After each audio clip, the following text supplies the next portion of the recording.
everyone, it's James MCI here. How you doing? Welcoming you back to my Let's Play of Eternal Sonata and the first bonus episode. This bonus episode, we're going to talk a little bit about Encore Mode.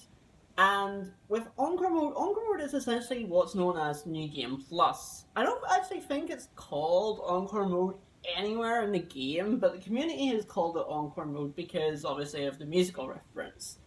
As you can see, any of the save files that you have for Encore Mode have a little medal in the top left-hand corner, or top right-hand corner, sorry, of the save file, indicating that you are indeed in Encore Mode. So what does carry over in Encore Mode / New Game Plus? Well, the things that carry over are score pieces. These are obviously extremely important because you can get items really early. The other thing that carries over is party level. And it's actually recommended, in fact, it's probably vital to do the mysterious unison dungeon, which we'll tackle in the next which we'll start tackling in the next episode. First, before you do Encore Mode. But yeah. I'm actually going to show off the scene that I missed the scene that I missed out on in my first playthrough, and talk a little bit more about Encore Mode. So yeah, Encore Mode. Every single enemy in the game, every single one, their stats are increased by 1.5 times. Now, the only problem with this is that their XP gain and their gold is exactly the same. This is the thing I don't like about Encore Mode. It essentially makes Encore Mode a massive grind fest. Now, I understand grinding in RPGs, and I'll be honest, I've done a lot of grinding in RPGs, but there's a difference between fun grinding and tedious grinding, and I feel, in my personal opinion, the Eternal Sonata's Encore Mode does cross that tedious grinding line quite heavily. But I'm determined to do it, because, as I've mentioned before, Encore Mode does have an exclusive dungeon, the Ezel Sentry, which I have never set foot in before. So we are going to be doing it. It might be a bit late. I'm just going to warn you folks right now that it might be a bit late, because as I've mentioned, Encore Mode is a massive grind fest, and it honestly is taking me a long time to even get anywhere in the game. If you noticed on my save files, my first save file, I've only had like 4 hours in the game, and I've died a lot of times, and apparently there's Tuba 2 is hard, Dulce 1 is hard, or apparently Dulce 1's hard, apparently Fugue's hard. Really, really hard. So hard that you have to grind additional levels in order to just survive them. And yeah, honestly, if I were to try and show everything you can do in Encore Mode, which includes the Encore Mode trading quest, the Encore Mode extra score pieces, it would be very difficult for me to do it. So I'm actually not going to show all of it. The only thing I'm going to show is how to get access into the Ezel Sentry and the Ezel Sentry itself. That's the only thing I'll show apart from this episode, which I'm actually going to show this little scene that I missed out on the first time I Let's Played this game.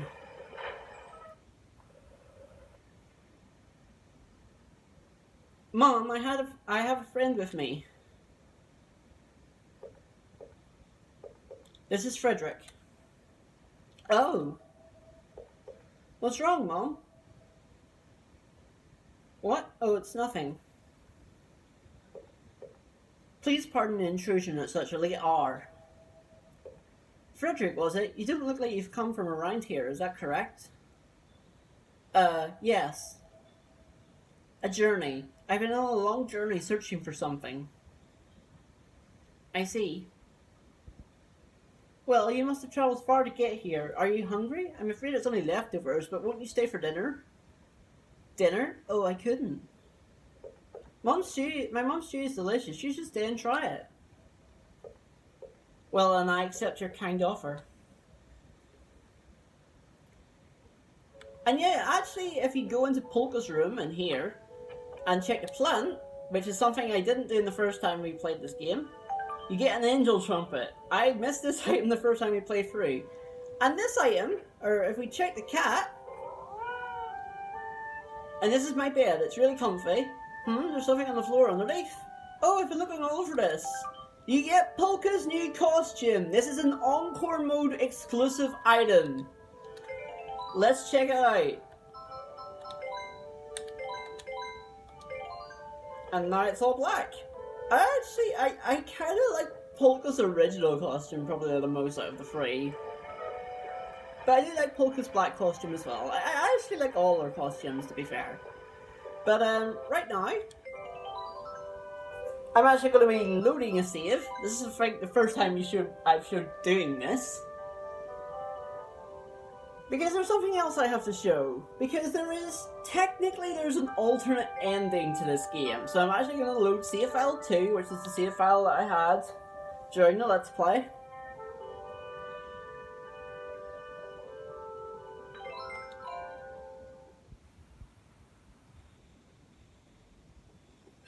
And we're back here to the front of the final dungeon, or the front of the final area.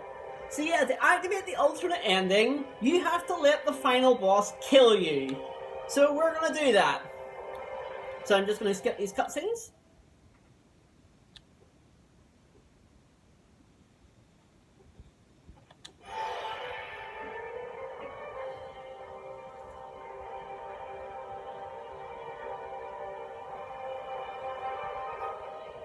Don't you all understand? This entire world is my dream. You want to fight, huh? Then I won't hold back. So I'm not even going to block. Just going to let Frederick kill me. And skip my turn with L3. That's something I don't think I've ever mentioned how to do. Is how you skip your turn, is L3.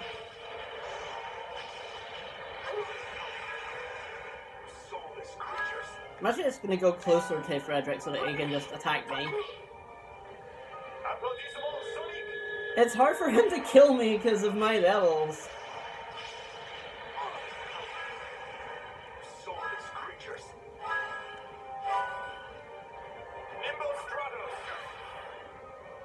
You're staring at dead?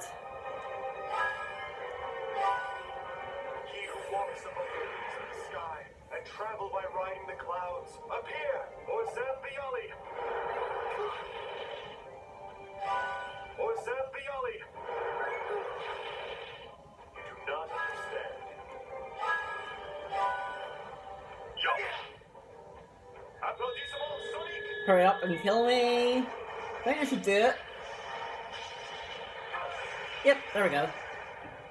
There is no way for you to stop my relentless advance.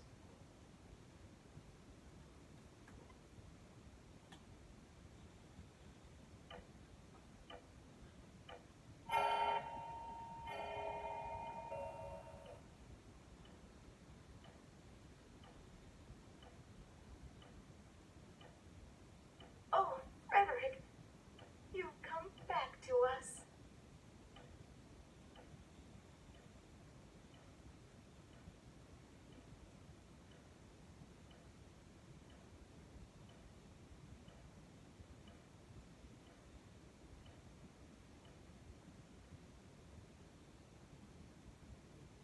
The dream vanished like smoke. I was left cold and alone. Is it ever possible to change fate?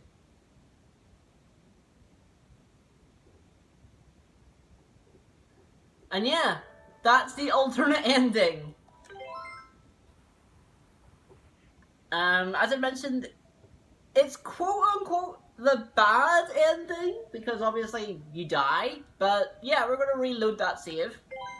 I have to make sure I pick the right one, and not my Encore mode save.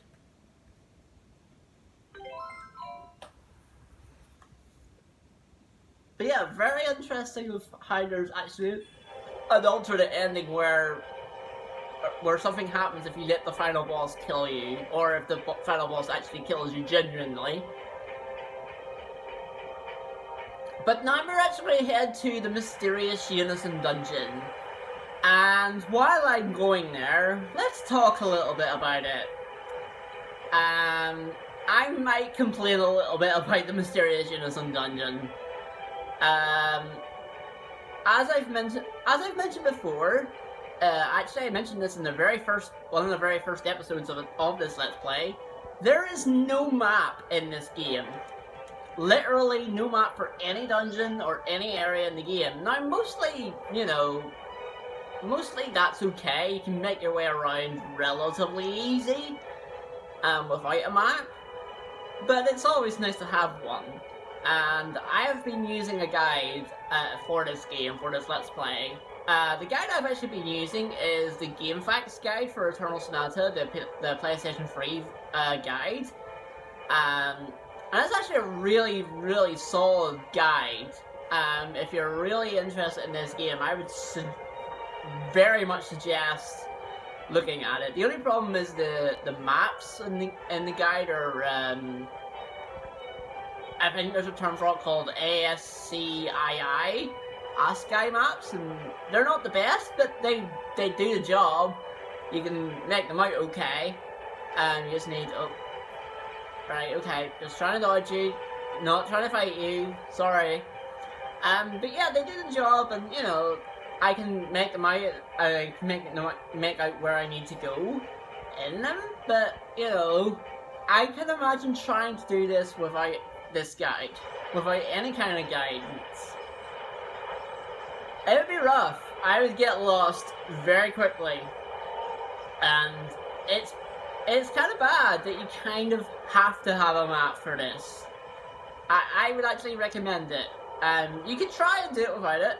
I'm not gonna stop anybody from trying to do it without a map, but honestly, you do need some kind of guidance for this dungeon.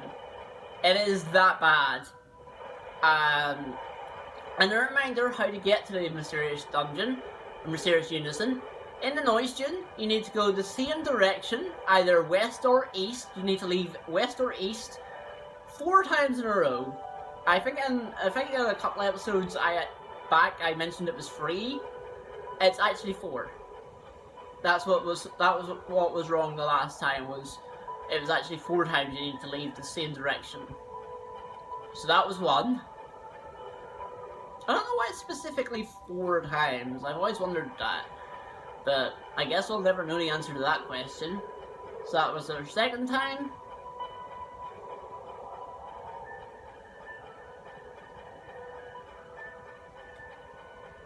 That's our 3rd time.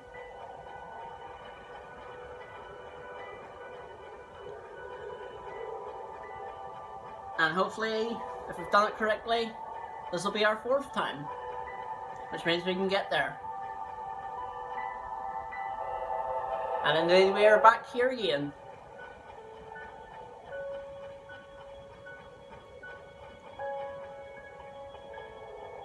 Oh boy. Let's go in. Now we can access this because we have the Hero's Crest, which we got from Count Waltz and his dragon friend. You cannot access this dungeon without the Hero's Crest. So technically you could go after you beat Count Waltz to do this dungeon, and that's exactly why I saved it after that fact. So here we go. Could this emblem be? You use the Hero's Crest. Let's go in.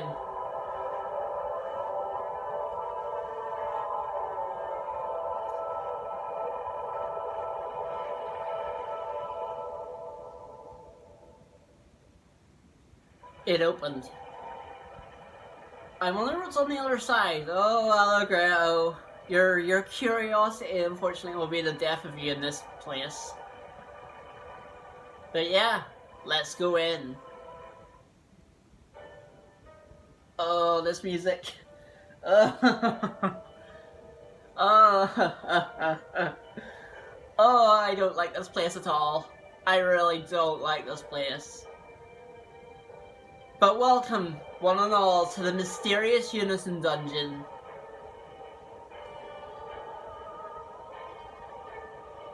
And we see a familiar figure in the distance. Let's go.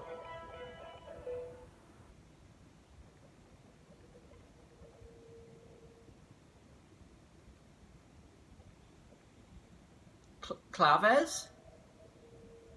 This can't be. What's going on? Didn't you die? Are you a ghost? Yes, Salsa, I have returned from the dark beyond to visit revenge upon you for eating all of my chocolates. Just kidding, did I scare you? Sorry, Salsa. That's not it, it's just... Yes, I know. I did die. I perished at Rondo's hand. I heard the sound of my soul being separated from my body. Then everything went dark. I heard nothing and I couldn't speak. Dying is incredibly lonely. And then I screamed out, "Let me see him! Let me see him!" And I just kept screaming. Then somehow I was able to come back. When I came to, I was standing here. My spirit and body were reunited. So does this mean you've returned to life? No, Jazz, I have not been reborn. I am incomplete. Truly, this is my body. The soul connected to it, though, is fragmented. The impact of re-entering this world broke my soul and scattered its pieces throughout this labyrinth. I've braved the labyrinth many times, attempting to restore it, but I... Don't worry, I promise we'll get your soul back. Right, Alfredo? Yeah, that's right. I'm sure we can bring Clavis back to life.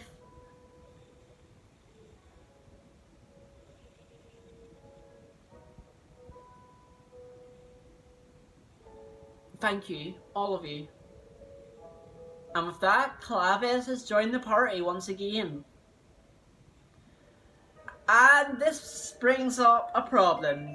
Because if you check Clavis's stats, yes, she's still level 22. She rejoins you at the level she left your party way back at Woodblock Groves. But she does come with new weapons. She does come with a Seraphic Touch, which has 156 attack power, and a Styx Veil, which is 126 defense, which is pretty good. But yeah, her stats are bad. Like, her speed's 80. I think even Jazz has... Yeah, Jazz has more speed than that, even without the feathered hat and bubbly hat. So you know it's bad. So, yeah, is it worth it? No, honestly. But we're here to save Clavis and have a full party. I think even in the Xbox version, that would mean, like, once you get Clavis, you would have 2 spaces, which means that you wouldn't have a full party. That would be incredibly annoying for anybody that thinks that kind of thing is annoying. But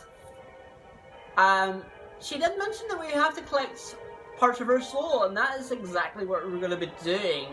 But we're not actually going to be accessing this dungeon first off. We're actually going to fight the first. We're actually going to go forward here and fight the first boss of this dungeon. As was mentioned, my party is still Crescendo, Algredo, and Serenade. So, let's go.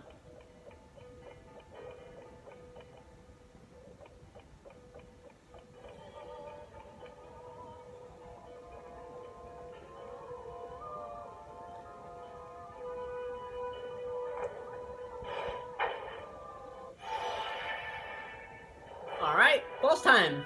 Is this the only way?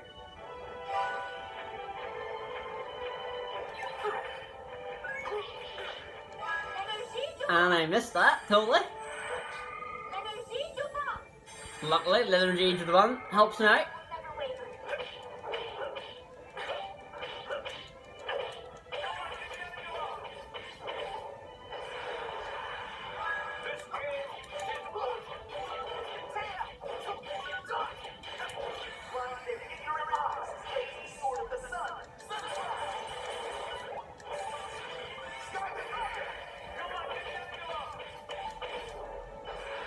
Nice.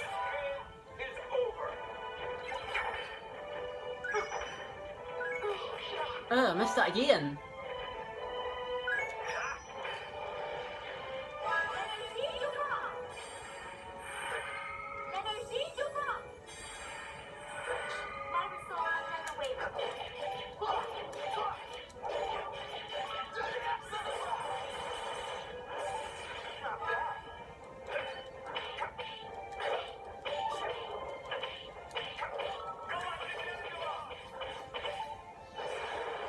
Nice. Ah, I keep missing that.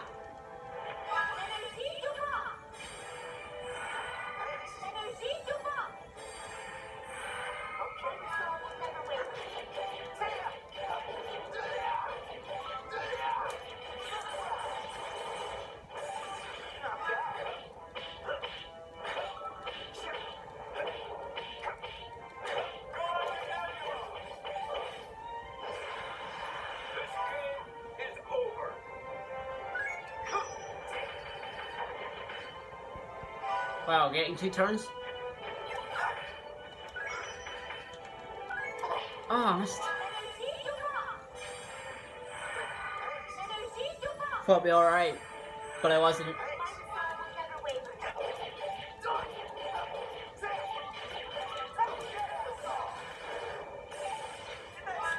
Almost dead?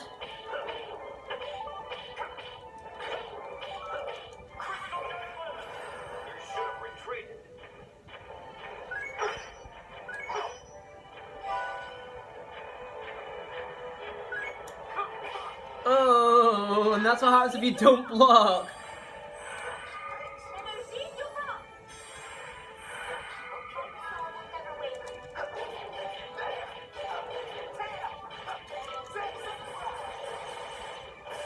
And there you go, he's dead. Pretty good, huh? You get a ton of experience, which is enough for a level up. Grant me the power to protect my people. That feels good. We appear to be making progress. And with that, your party level up goes to 6. Do you remember what I said? That your party level progresses through the Encore mode? This is one of the reasons why you want to do Mysterious Unison before you tackle Encore mode. Because of this. Party level 6. Harmony chains are increased to 6. Up to 6 special attacks can now be used if there are allies within attack range. Also, item slots are increased to 50. So yes, without this, your item slots will be constantly at 40. Echoes are now retained after a Harmony chain and can even be carried over to the next battle. This is really, really good. But as an offset, command buttons will change at random during each chain. So triangle, circle, and X will change randomly every time you do a Harmony chain. That's the offset. Which actually isn't too bad of an offset, you just have to keep sort of a little eye on your command set on what is being used. Or on what's being changed, and you have to be aware of your guard button and other things along that nature. But with all that being said, folks, next time on Eternal Sonata, we're going to be tackling the first couple of floors of the Mysterious Unison. How I'm going to tackle this is I'm probably going to dodge pretty much every single encounter, or attempt to dodge every single encounter in here, and just get all the chests. Now, there is as I've said, I am going to be using a map, so if you're following along, please do try to follow along what I'm trying to do. I will be trying to use compass points instead of cardinal directions, but we'll see how we go. But yes, next time on Eternal Sonata, we will be exploring the first couple of floors of the Mysterious Unison dungeon and trying to recover Clavez's soul. So with all that being said, folks, thank you all for watching, and I will see you again.